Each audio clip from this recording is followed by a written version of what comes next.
जितना एक वकील हिंदुस्तान में कमा सकता है उतना दुनिया में कहीं भी कोई वकील नहीं कमाता है। बहुत ही वरिष्ठ वकील है, वो जो फीस चाहे वो मांग सकते हैं। कितना डिफिकल्ट होता है एक आउटसाइड लॉयर के लिए एक तरह से इस नेपो गैंग को ब्रेक करना। जज गुस्सा है तो थोड़ा सा डांट खा लो, नेक्स्ट डे जाके प्यार से जज को पॉइंट रख दो। जज भी ह्यूमन बीइंग है, वो भी समझ जाता है। 2G केस के बाद पूरा सिस्टम हिल गया। मैं उनसे ये पूछता हूँ कि कहीं जो हमने यूके से लिया है कॉमन लॉ सिस्टम, कहीं वो खराब था तो फिर यूके में कैसे चल गया? यूके का बिगेस्ट एक्सपोर्ट था रूल ऑफ लॉ। अ जज has to be so mentally well because he has to deal with so many scenarios, so many people. Actress थी जिसके बॉयफ्रेंड ने सुसाइड कर लिया था, रिया चक्रवर्ती मे बी, तो मैंने उसका जो पढ़ा केस, उस पे इवेंचुअली कोई केस नहीं था, बट मीडिया तो पीछे पड़ गई ना। काफी बड़ा फार्म हाउस है and I realise that lawyers are also making a lot of money. हाँ, बट ये मेरा फार्म नहीं है, यहाँ तो मैं राइडिंग करने आता हूँ। मैं यहाँ मेरे कुछ घोड़े रहते हैं। मुझे राइडिंग का बहुत शौक है बचपन से। बीच में कर नहीं पाया क्योंकि पढ़ाई लिखाई में लग गया, उसके बाद करियर बनाने में लग गया, तो राइडिंग काफ़ी सालों तक नहीं कर पाया।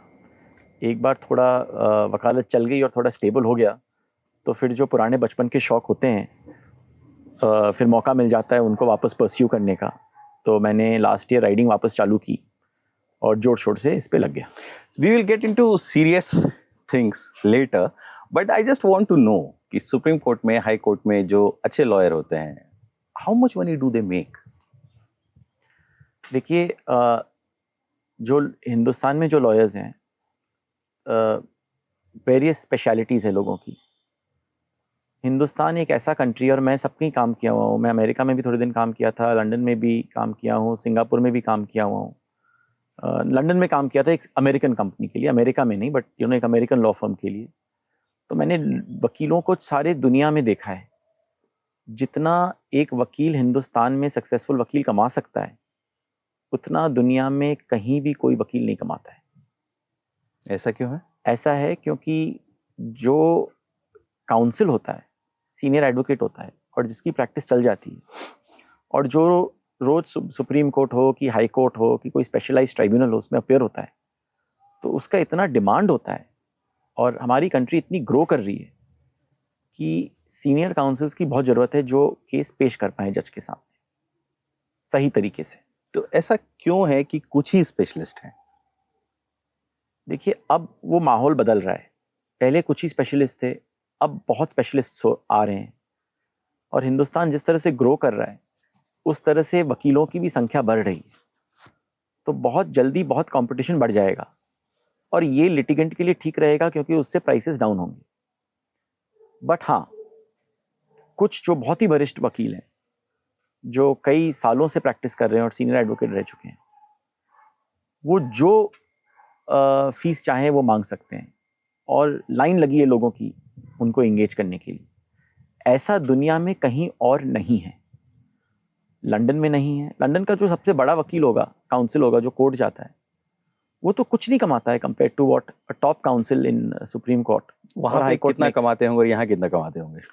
वहां पर एक बैरिस्टर जो है, टॉप बैरिस्टर जो है, दिन का मैक्सिमम 20 से 25 लाख रुपए कमा सकता है एक दिन का। हाँ, वो भी बहुत टॉप बैरिस्टर, जो वहां का नंबर 1 हो कि नंबर 2 हो। यहाँ पे जो नंबर 1 नंबर 2 सीनियर एडवोकेट्स होंगे, वो एक एक पेशी का 20-25 लाख रुपए ले लेते हैं। और उनके पास दिन में की होती है। 5 हो सकता है, 1 घंटे की हो सकता है, 5 मिनट की हो, बट उनके पास रोज ऐसे एटलीस्ट मिनिमम 5 से 10 पेशी तो वो कर ही लेते होंगे। तो आप देख रहे हो कितना डिस्पैरेजमेंट है फीस पे। तो बट ये जो कहते हैं ना कि वकील बहुत कमा रहे हैं, आप ये याद रखना, ये बस कुछ 5-7-10 वकील होंगे जो ये फीस मांग सकते हैं। काफी दिक्कत है और स्ट्रगल है। इसमें भी दो चीजें हैं। एक तो कुछ लॉयर हैं जिनको सो कॉल्ड, जिनके पास पेडिग्री है, जो किसी न किसी तरह से सिस्टम से जुड़े हुए हैं, and then there are lawyers who are first generation like you, and so this difference between these two class is quite evident sometimes. कितना डिफिकल्ट होता है एक आउटसाइड लॉयर के लिए एक तरह से इस नेपो गैंग को ब्रेक करना? देखिए, life is unfair for all of us. मैं फर्स्ट जनरेशन लॉयर हूँ, मेरे परिवार में कोई और लॉयर नहीं है, बट मैं एक फैमिली से आया जहाँ मेरे पेरेंट्स मुझे एक बहुत बढ़िया एजुकेशन दे पाए अब्रॉड। मैं ऑक्सफोर्ड का पढ़ा लिखा हूँ, वहाँ का फीस पे किया। वो ऑक्सफोर्ड की पढ़ाई लिखाई करने के बाद मुझे एक बहुत बड़े लॉ फर्म ने हायर कर लिया। फिर मैं हिंदुस्तान आया, तो मेरे लिए तो बहुत ही ईजी था।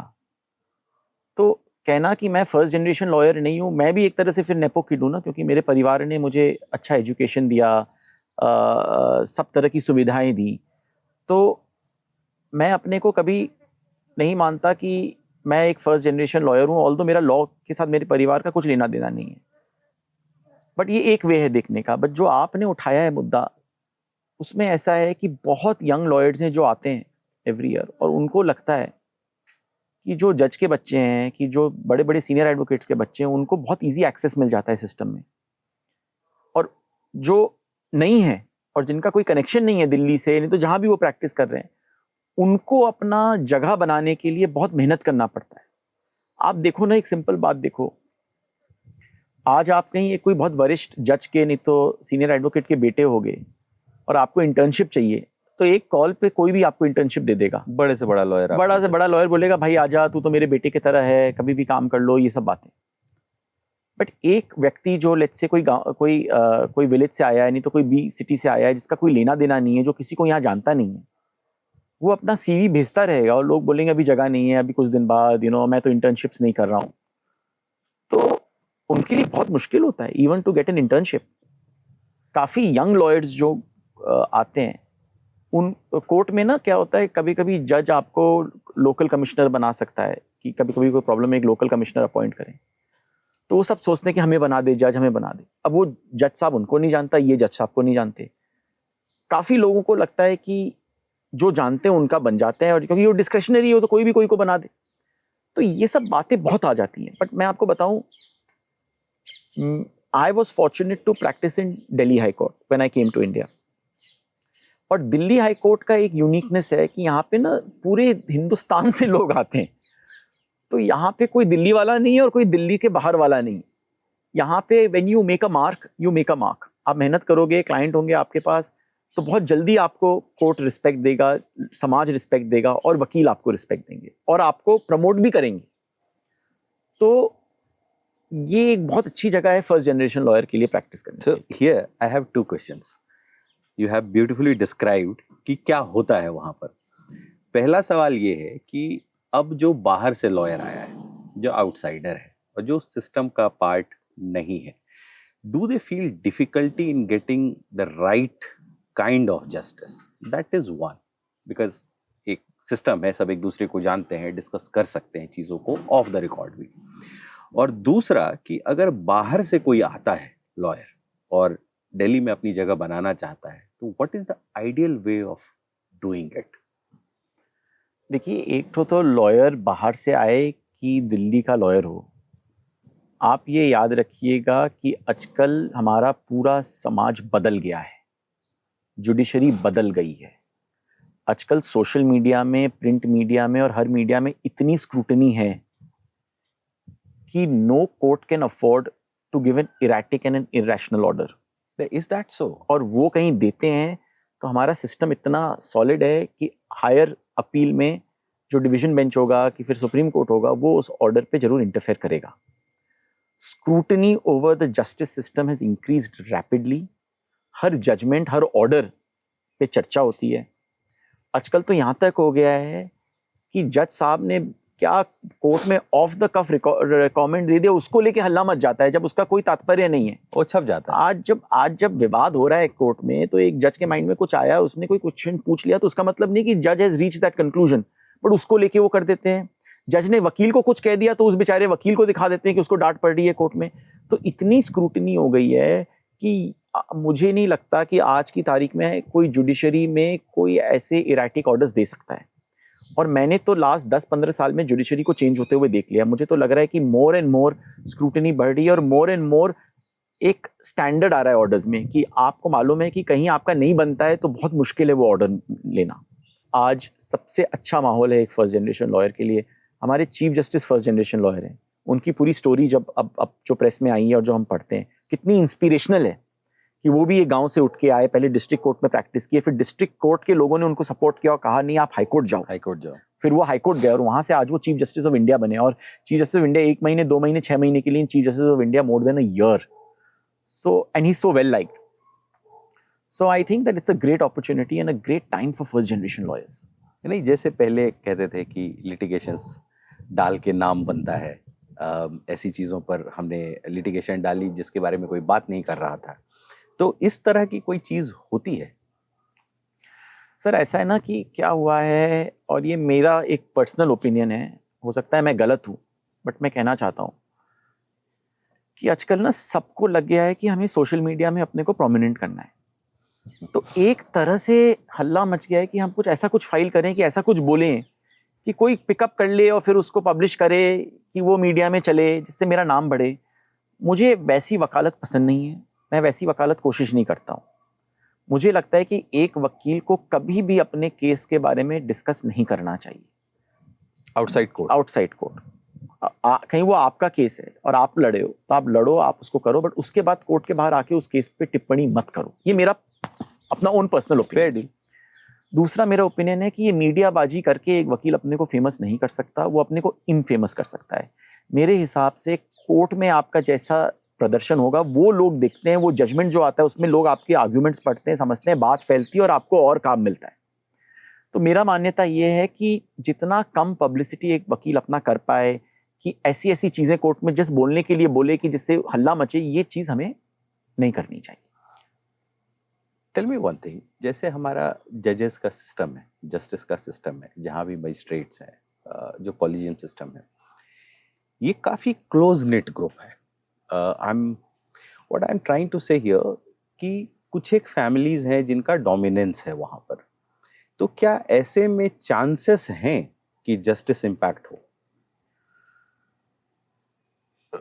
सर हो सकता हो पहले ये होता होगा, मुझे नहीं लगता कि आज हमारे दिल्ली में कोई ऐसी 1, 2 और 3 फैमिली हैं जो जस्टिस सिस्टम को डोमिनेट करती हैं। मुझे नहीं लगता कि कोई ऐसी फैमिली हैं जो शॉर्ट्स कॉल कर सकती हैं। मुझे तो ये लगता है कि अब सिस्टम इतना खुल गया है कि जो भी व्यक्ति चाहे वो कोर्ट आ सकता है, जो भी वकील चाहे वो मेहनत करके कोर्ट आ सकता है और अपना अब जो कह रहा है वो कोर्ट के सामने रख सकता है। हाँ, वकीलों को काफ़ी लगता है, और ये एक स्वाभाविक है कि कुछ वकीलों को हो सकता है एक कोर्ट में ज़्यादा इंडल्जेंस मिल रही हो। ये भी बातें कभी कभी आ जाती हैं कि कभी किसी जस्टिस ने किसी वकील को ज़्यादा प्रेफरेंस दे दिया, उसको 10 मिनट और सुन लिया, एक बेचारा जूनियर वकील आया उसको डांट दिया। ये तो रोज की बात है। तो ये एक लर्निंग प्रोसेस है। कितने बार मुझे जजेस ने डांटा है कोर्ट में, और मुझे कितने बार मैं निकला हूँ कोर्ट से सुन के कि ये जज साहब ने मुझे नहीं सुना, आज उसको इतना सुन लिया। ये होता है, बट हो सकता है कि मैं जो पॉइंट बोल रहा था वो भी बकवास हो रहा हो और जज को लग रहा हो कि भाई ये क्या कह रहा है, इसको क्यों मैं इतना सुनूं। देखिए, आप यही भी याद रखिएगा कि एक जज को 60 मैटर कंप्लीट करने। मेरे साथ हुआ रिसेंटली कि एक कोर्ट में एक जज ने मुझे डांट दिया और मुझे बहुत बुरा लगा। मैं वापस आया घर और मैंने सोचा यार ये आज क्या हुआ, मुझे तो अपना पक्ष रखने को ही नहीं दिया, दूसरी साइड को सुना, ऑर्डर पास हो गया। ये अजीब हुआ। फिर नेक्स्ट डेट में मैंने जज साहब को बहुत प्यार से बोला कि जज साहब आप मुझे तो एक बार सुन लो, आप जो ऑर्डर पास करना है वो तो आपका प्रेरोगेटिव है, बट मुझे तो प्लीज सुन लो। और हंसी मजाक में मैंने अपना पॉइंट रखा, उससे कोर्ट में ह्यूमर भी हुआ, जज साहब को भी लगा कि हाँ भैया इसका पॉइंट ठीक है। और उस दिन जज साहब मेरे साथ इतने मिठास से बोले कि बात फिर एकदम ठीक हो गई और मुझे लगा कि मुझे सुनवाई मिल गई। तो देखिए, वी आर ऑल, जज हो कि वकील हो, हम लोग सब ह्यूमंस हैं, एक दूसरे के साथ बात करते रहते हैं। कभी कभी जज का भी मूड खराब होगा, उसने कुछ कह दिया, देख लिया, हो सकता है कोई वकील हो जो उसका कोई जो वो जानता हो उसको ज्यादा इंटेलिजेंस दे रहा है, क्यों नहीं भाई, उसमें क्या प्रॉब्लम है, इतना बड़ा हुल्ला हल्ला क्या करना है। But eventually I got also heard. So एक तरीका होता है, इसको मन में गांठ बांध के घर नहीं ले जाना पड़ता है, उस पर वर्क करना पड़ता है। जज गुस्सा है तो थोड़ा सा डांट खा लो, नेक्स्ट डे जाके प्यार से जज को पॉइंट रख दो। जज भी ह्यूमन बीइंग है, वो भी समझ जाता है। तो ये सब बातें होती हैं। बट एक बात है कि एक जो फर्स्ट जनरेशन लॉयर है ना, जिसका कोई नहीं है, उसको काफी झुक के लोगों के साथ हंसी मजाक करके आगे बढ़ना पड़ता है, उसको अपनी जगह बनानी पड़ती है। उसको थोड़ा डांट सुनना पड़ता है। वो डांट उसके लिए एक लर्निंग प्रोसेस है। उसको उस डांट को सुन के फिर उससे बढ़ के, तब भी उसके पास कोई हक नहीं कि जो उसको डांट रहा है उसको वापस डांट पाए। उसको वो डांट सुननी पड़ती है। वो डांट जज की हो कि ये कोई सीनियर वकील की हो ऑपोजिट साइड में, कि कोई की भी हो, उसको फिर उस पर वर्क करके प्यार से मिठास से अपनी पॉइंट बोलनी पड़ती है, क्योंकि उसके साथ कोई नहीं खड़ा है और कोई नहीं खड़ा होगा। ठीक है, आज कहीं जज उसको डांटेगा तो 10 लोग जाके बोलेंगे अरे देखो इसको डांट रहा है, इसको उस कोर्ट में मत ले जाओ। उस बेचारे को और काम नहीं मिलेगा उस कोर्ट का, तो उसको झुकना पड़ेगा और उसको ठीक से, तो but that is the process of learning. Tactical way, more tactical way, because भाई साहब ये जो लीगल है ना, ये कोई फैक्ट्री नहीं है कि आपके स्कूटर्स बन रहे हैं, फैक्ट्री में फादर रिटायर हो गए, उन्होंने शेयर्स आपके नाम पे ट्रांसफर कर दिए, मैनेजर है वो बना रहा है, आप फैक्ट्री है। आप जितने भी बड़े वकील और जज के बेटे होंगे, कहीं आप कोर्ट आके ठीक से बहस नहीं कर सकते, तो आपको लोग, जब तक आपके फादर कुर्सी पे हैं, गद्दी पे हैं, तब तक तो आपको मैटर्स भेजेंगे। जिस दिन वो रिटायर हो गए, आप भी रिटायर हो जाओगे, जो बहुत लोगों के साथ होता है, बहुत होता है। मैंने 10 साल में बहुत देखा है कि जब एक पावरफुल जज कुर्सी पे बैठा रहता है, तो सडनली मैं देखता हूँ कि उसके बेटे नहीं तो बेटी को बहुत जल्दी काम बहुत ज्यादा मिल जाता है, और फिर जैसे बेचारा वो जज रिटायर होता है, काम कम होने लगता है। बट फिर मैंने उल्टा भी देखा है। मैंने तो जजेस के बच्चों को देखा है जिनको कुछ काम नहीं मिला जब उनके फादर थे, और जैसे फादर रिटायर हुए उनको काम मिलने लगा, और उनका काम बढ़ा, क्योंकि उनमें टैलेंट था, वो मेहनत करते थे। और मोस्ट ऑफ जो बच्चे हैं और जो काम कर रहे हैं वो मेहनत कर रहे हैं। आप ये मत करना, जो भी आज कोर्ट आ रहा है ना, उसको डिलीवरी देनी पड़ती है, उसको आके मेहनत करनी पड़ती है, प्लीडिंग बनाना पड़ता है, सोचना पड़ता है कोर्ट में क्या कहना है, कैसे करना है। कहीं वो मेहनत नहीं करेगा तो वो जिसका भी बेटा हो उसको कोई काम नहीं देने वाला। अच्छा, टेल मी वन थिंग, जैसे कई बार मैं लॉयर्स का प्रोफाइलिंग देखता हूँ या लॉयर्स के बारे में पढ़ता हूँ, तो मुझे लगता है कि ये कई सारे कंट्रोवर्शियल केसेस लेते हैं, जो हमारी नज़र में आउटसाइड व्यू से कंट्रोवर्शियल दिखता है, और लगता है कि ये केस क्यों लिया होगा। हमने राम जेठमलानी के बारे में ऐसा बहुत बार सुना है, हमने कई और बहुत सारे बड़े लॉयर्स के बारे में सुना है।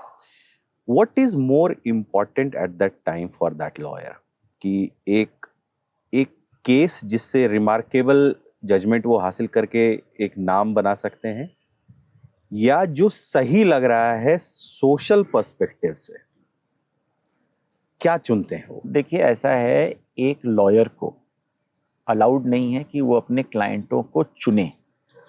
बार काउंसिल की रूल्स क्लियर हैं। आप कोई नहीं हो डिसीजन लेने वाले कि आपका क्लाइंट ने गलत किया कि सही किया, वो जज का काम है। कोई भी आएगा आपको उसको डिफेंड करना है। आप सोशल और मॉरल कॉल नहीं ले सकते इस इशू पे। मेरे हिसाब से एक वकील को नहीं लेना चाहिए। हाँ, कुछ वकील होते हैं जो कहते हैं कि भाई हम डिवोर्स का केस नहीं करते क्योंकि उनको नहीं आता डिवोर्स करने का केस। कुछ कहते हैं मैं सर्विस मैटर नहीं करता हूँ, कुछ कहते हैं मैं कमर्शियल करता हूँ, वो डिफरेंट बात है। बट एक वकील मॉरल कॉल नहीं लेता है एक क्लाइंट में, तो वकील should not choose his client, the client should choose his lawyer. And a lawyer should avoid taking a judgment call on whether this person is right or not right, because our constitution gives everybody a right to a defense. कसब हो कि कोई हो, सबको right है कि वो court में आके एक वकील को हायर करे और वो वकील उसके केस रखे। इसीलिए बहुत जरूरी है कि वकील जो हैं वो ये नहीं सोचें कि वो क्लाइंट का क्या सोशल प्रोफाइलिंग है, कि क्लाइंट के बारे में समझिए मीडिया बहुत गलत बात कह रही है। इसका मतलब नहीं है कि उस क्लाइंट को आप मतलब के लिए अपियर मत हो, ऑफ कोर्स अपियर हो, और उस क्लाइंट के लिए बेस्ट डिफेंस रखो कोर्ट में, क्योंकि उसका राइट है टू डिफेंड हिमसेल्फ।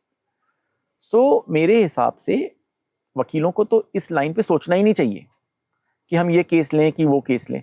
हाँ, ऑफ कोर्स प्रोफाइल बिल्डिंग के लिए आप टफ केसेस लो और उन टफ केसेस में मेहनत करो, क्योंकि टफ केसेस कहीं आप जीतोगे तो ऑफ कोर्स एज अ वकील आपका नाम बढ़ेगा। मीडिया ट्रायल का कितना असर पड़ता है बड़े केसेस पर? मीडिया ट्रायल का बहुत फर्क पड़ सकता है केस पे। जिस तरह से आज हम सोशल मीडिया में और मीडिया में एक आदमी को कन्विक्ट ही कर देते हैं जिसके पहले उसके ऊपर केस भी लगा, तो एक बहुत प्रदूषित माहौल फैल जाता है।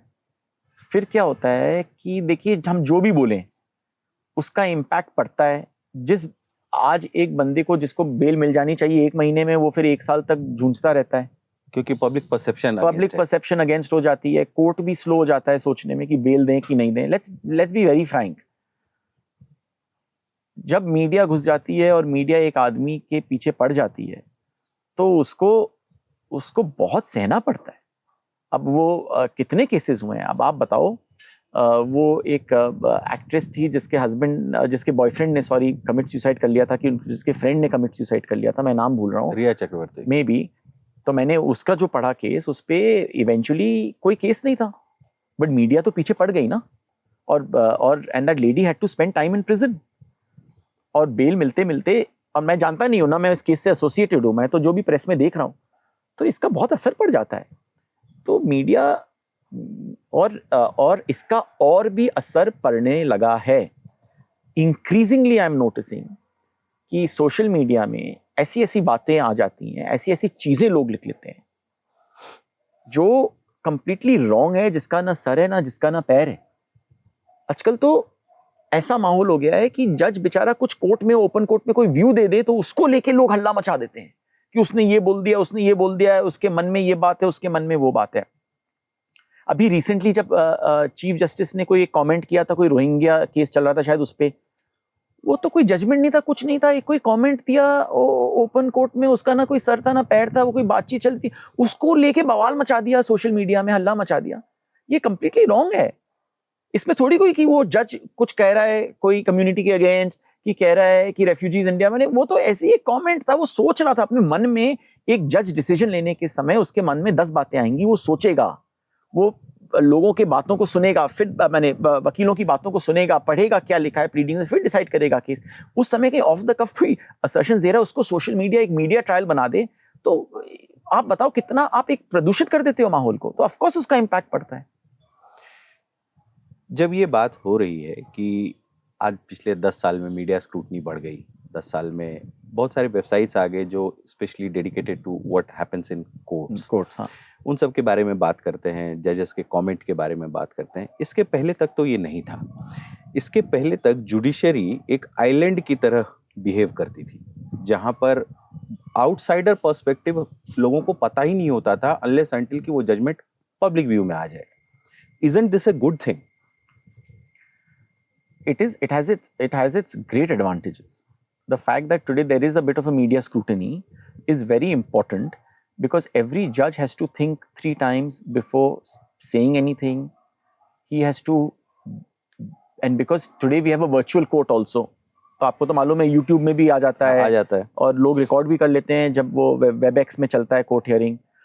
तो एक जज अपने को कोर्ट में कैसे कंडक्ट कर रहा है, किस तरह से वकीलों के साथ बिहेव कर रहा है, वो काफ़ी स्क्रूटनी में आता है। तो इसका एक पॉजिटिव भी है, और मेरे हिसाब से इस स्क्रूटनी के होते हुए आज कोई लग रहा है कि लोग देख पा रहे हैं कि जस्टिस कैसे इवॉल्व हो रहा है, जस्टिस मिल रहा है कि नहीं मिल रहा है, क्या तर्क रखा गया। तो it is of course helping in curtail and bringing down irrational judgements. I think the whole judicial system has changed after video conferencing has been introduced. Yes. Video conferencing is so important, and it is the light that has come in. Now there is complete transparency. Everybody can see what is going on in the court. And that instills a lot of confidence in the lawyer community and in the litigant community. And I think this is a really positive step. आज आप देखो, और मैं आपको कह रहा हूं, आज लास्ट 5 साल में 6 साल में ऐसा कोई chief justice of India retire हुआ है जिसके अगेंस्ट क्रिटिक नहीं हुआ हो, जिसके जजमेंट्स नहीं क्वेश्चन किए गए हों, लोग डिबेट नहीं कर रहे हो कि उसने सही किया कि नहीं किया, उसके टर्म पे क्या क्या हुआ वो पूछ रहे हैं, उसने कोर्ट में कैसे व्यवहार किया उस पर टिप्पणी हो रही है। तो एक माहौल तो बन ही गया है ना। और ये माहौल बना और शुरू हुआ 2G केस के बाद। Yes.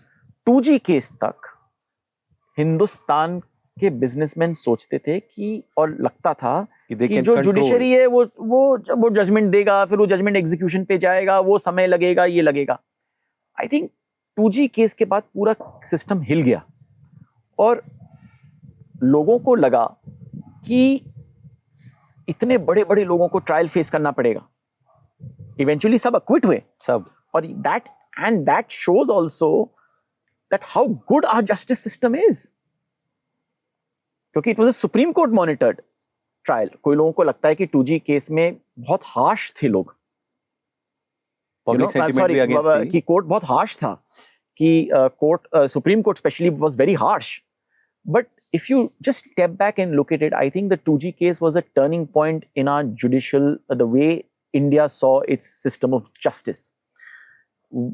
Suddenly, everybody started feeling, including probably the government of the day, that the judiciary is untouchable. I think that was a moment of reckoning. In modern times, you see, for people of my generation, for people who are 5 years elder to me and 5 years younger to me, for us, the 2G case was a case, and look, I was defending a lot of people, and many times I felt that the court is passing orders which is not required or which is unfair, because I have a right to kind of feel that. But that was a turning point. It was a turning point because suddenly the whole of, I think, the business community and the economic conditions, economic players of our country could feel that, look, beyond a point, the judiciary cannot be touched. And after that, if you notice, 2-3 things have happened.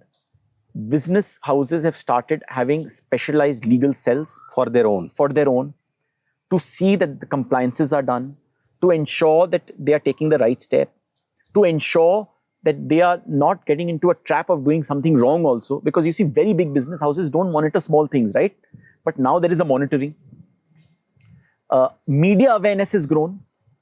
2G case के पहले तो जो non lawyers है, नहीं, but non lawyers को तो पहले आप 2G केस के पहले तो रिपोर्टर्स ही नहीं आते थे कोर्ट.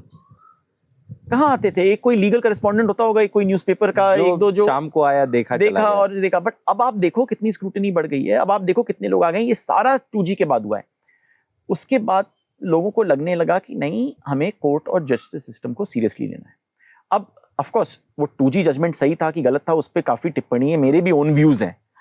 हो सकता है कि मानी मेरा ओन पर्सनल व्यू है कि हमें कि फॉरेन इन्वेस्टर्स को बहुत बुरा लगा होगा कि आपने कैंसिल कर दिया लोगों का लाइसेंस. जैसे कोल केस में मुझे लग रहा है कि मेरा अपना व्यक्तिगत और पर्सनल ओपिनियन है कि कोल केस में मेरा पर्सनल ओपिनियन है कि कोल जजमेंट में कोल ब्लॉक्स को कैंसिल नहीं करना था. ये मेरा अपना ओन ओपिनियन है और मैं उस पर ज़्यादा बात नहीं करना चाहता क्योंकि मैं काफ़ी लोगों के लिए अपेयर हो रहा हूँ. बट हमें our view could be anything, but मैं 2G के बाद एक टर्निंग पॉइंट आ गया कंट्री में. और उसके बाद आप देख रहे होगे कि जितने भी आप चीफ जस्टिसों को देखो, सब पे काफी स्क्रूटनी हो रही है, सब पे काफी टिप्पणी हो रही है कि वो क्या कर रहे हैं, क्या नहीं कर रहे हैं. टू दी एक्सटेंट वो किसको ला रहे हैं सुप्रीम कोर्ट, उस पर भी आजकल वार्तालाप होती है, उस पर भी डिस्कशन होता है, उस पर भी लोगों के बात होती है. कुछ वकील हैं जो ट्विटर में ट्वीट करते हैं, वो ट्वीट फैलता है, लोग उसके बारे में सोचते हैं क्या है क्या नहीं है.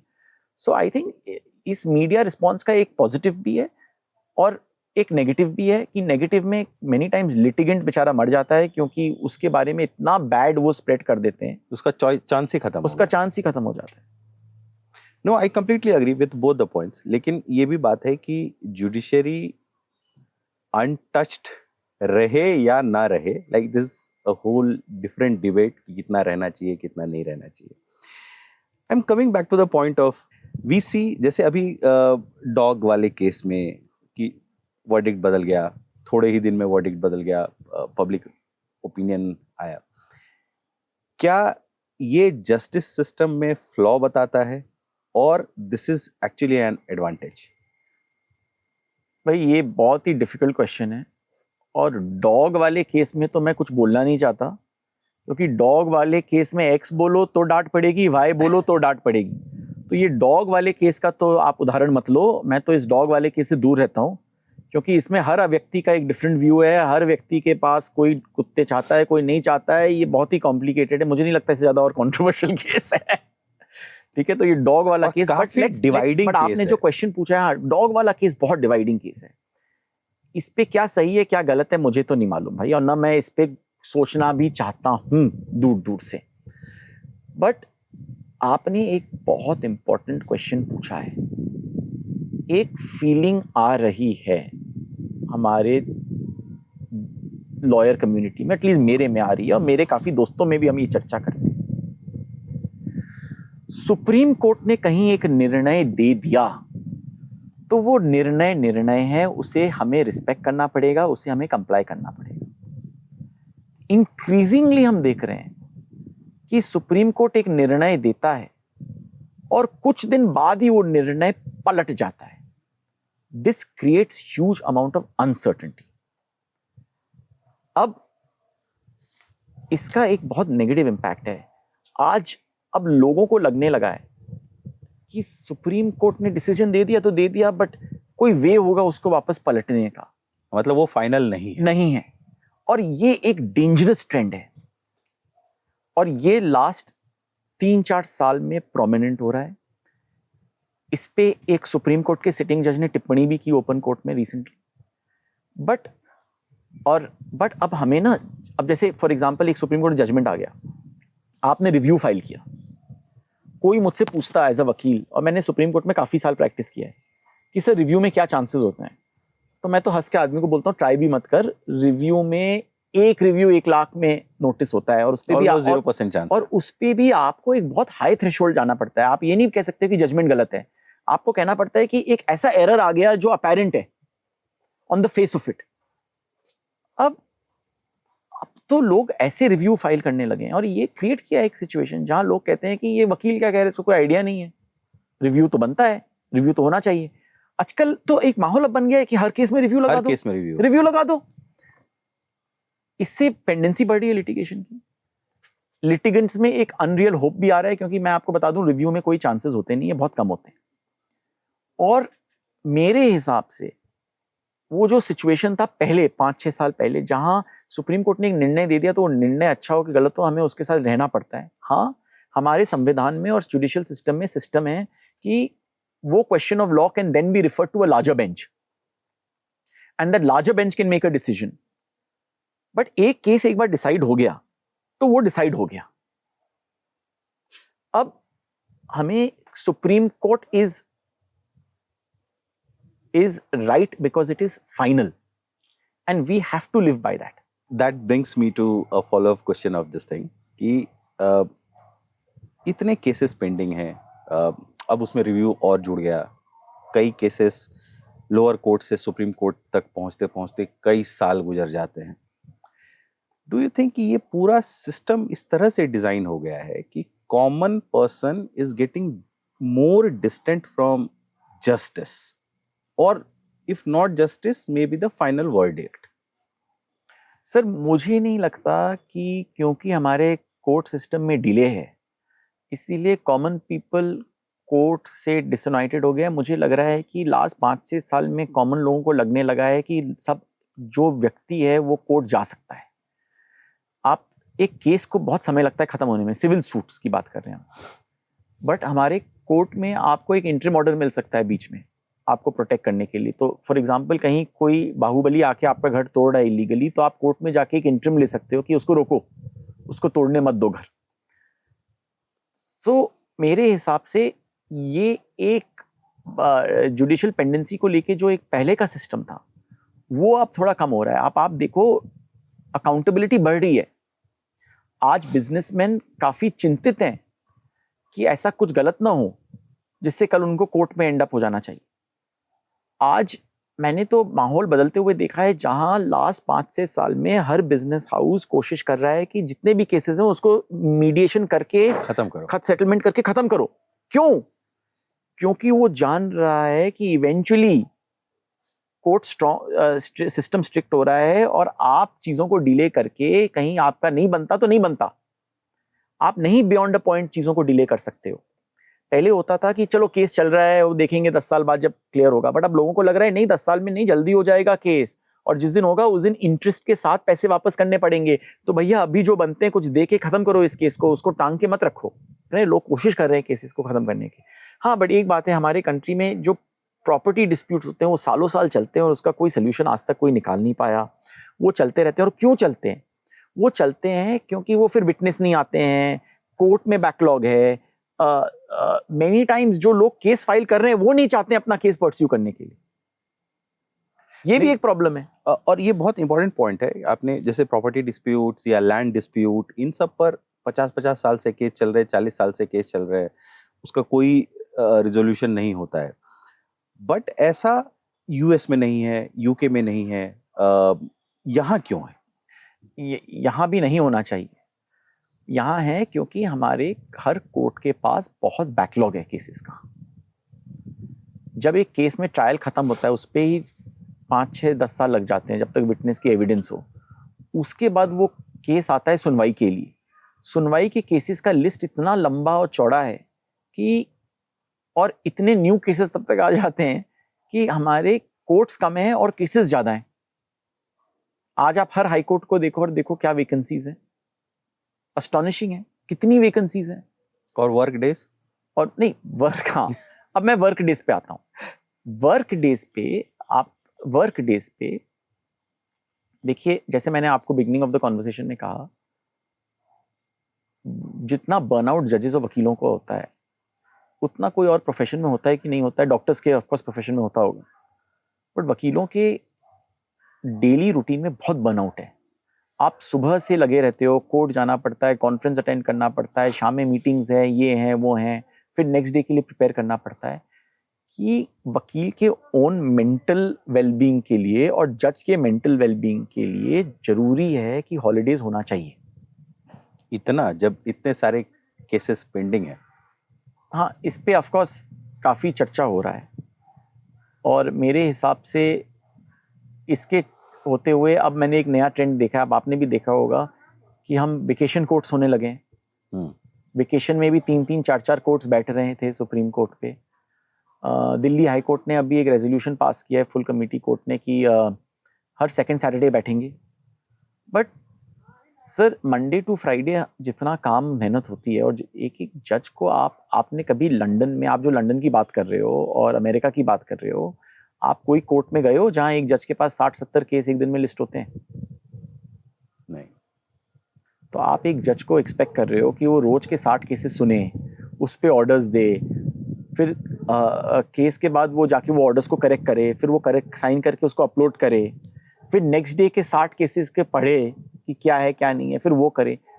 तो उसका भी तो कोई वेलबींग है। You see, if we don't have जजेस who are well, then the whole system will collapse. नहीं आएगा। हाँ, a judge has to be so mentally well because he has to deal with so many scenarios, so many people.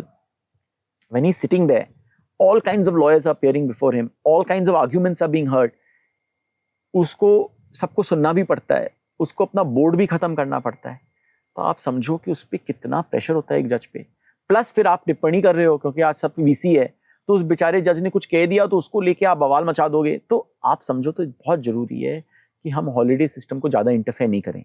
हाँ, ये जो बात मैं कह रहा हूँ इसको लेके लोग कहेंगे अरे ये क्या मतलब है, बट ये भी काम करते हैं। क्या आप एक पुलिस ऑफिसर नहीं काम करता है जो सारे दिन लगा रहता है क्राइम कंट्रोल करने के लिए? सही बात है, बट इधर हम बहुत जजेस बनाएं जिससे हर जज को छुट्टी मिल पाए, तो कोई एक और जज हो उसके प्लेस में जो सुन रहा है।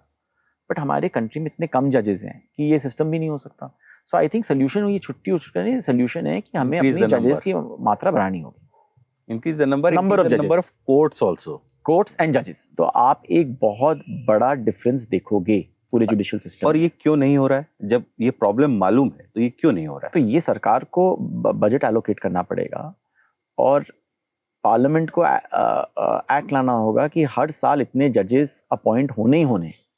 क्या आपको मालूम है कि कुछ साल पहले ऐसी सिचुएशन आ गई थी कि सुप्रीम कोर्ट में, मुझे मालूम है कि कोई 1-2 साल हो गया कि कोई नया जज ही नहीं अपॉइंट हो रहा था, कि और कितना एक केओस टाइप मच गया था। फिर जाके सडनली जजेस अपॉइंट होने लगे। बट बहुत इंपॉर्टेंट है कि हमें कहीं एक सिचुएशन लाना है और आम आदमी को दिखाना है कि कहीं उसने केस फाइल किया तो सुनवाई होगी और फिर जजमेंट आएगा। The only way India can reach become a major economy is by strengthening its rule of law. Sir, आपको मालूम है यूके में सबसे बेस्ट चीज क्या मानी जाती है? उनके इकोनॉमिक डेवलपमेंट में सबसे बेस्ट चीज क्या था? उनका rule of law. It's the biggest export item they had once upon a time. दुनिया में हर आदमी सोचता था कि यूके कोर्ट में कहीं उसका केस सुनवाई होगी तो उसको सही डिसीजन मिलेगा और जल्दी डिसीजन मिलेगा। वो तो जब इंडिया में भी ब्रिटिश राज था तब भी एक बात थी। तो काफी लोगों ने और फिलोसोफर्स ने और जूरिस्ट ने कहा है कि हमारा जो कॉमन लॉ सिस्टम है जो हमने यूके से लिया है वही डिफेक्टिव है, उस पे डिलेज हो सकते हैं वो सिस्टम को फॉलो करने में, क्योंकि वो सिस्टम कहता है कि आप कोई निर्णय नहीं दे सकते दूसरी साइड को बिना सुने हुए। दूसरी साइड को पूरा हक है अपनी बात कहने का, दूसरी साइड को पूरा हक है प्लीडिंग्स फाइल करने का, डॉक्यूमेंट्स चेक करने का, ये सब चीज़ों में सालों साल लग जाता है। दूसरी साइड को पूरा हक है अपने विटनेस को लाने का, दोनों साइड को हक है कि अपने विटनेसेस को लाएं। तो ये सिस्टम भी बहुत प्रोन है डिले पे। बट मैं उनसे ये पूछता हूँ कि कहीं जो हमने यूके से लिया है कॉमन लॉ सिस्टम, कहीं वो खराब था तो फिर यूके में कैसे चल गया? यूके का बिगेस्ट एक्सपोर्ट था रूल ऑफ लॉ।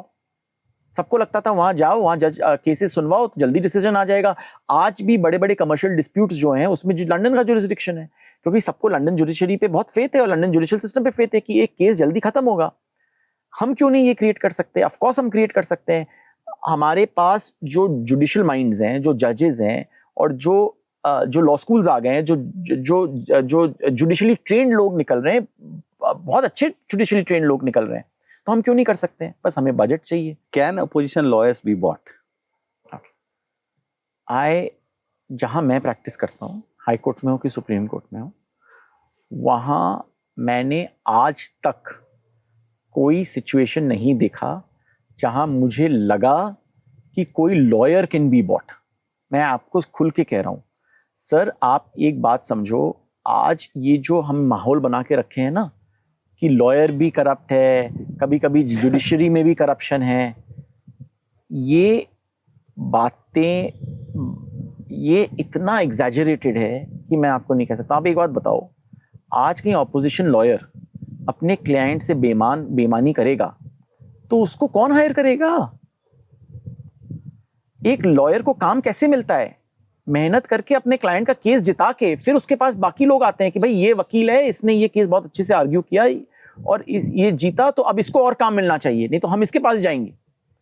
एक लॉयर को तभी केस मिलता है कहीं वो अपने क्लाइंट को कोर्ट में उसका डिफेंस अच्छे से रख पाए, कि उसका प्रोसिक्यूशन अच्छे से रख पाए। कहीं वो वकील अपना काम नहीं करेगा तो उसको कौन रखेगा? कोई क्लाइंट की मजबूरी तो नहीं है कोई वकील को रखना। आज क्लाइंट अपना, बहुत सारे वकील हैं, कहीं भी जा सकते हैं। तो वकील और एक हद तक वकील क्या कर सकता है? वो तो अपने इंस्ट्रक्शन से बाउंड है।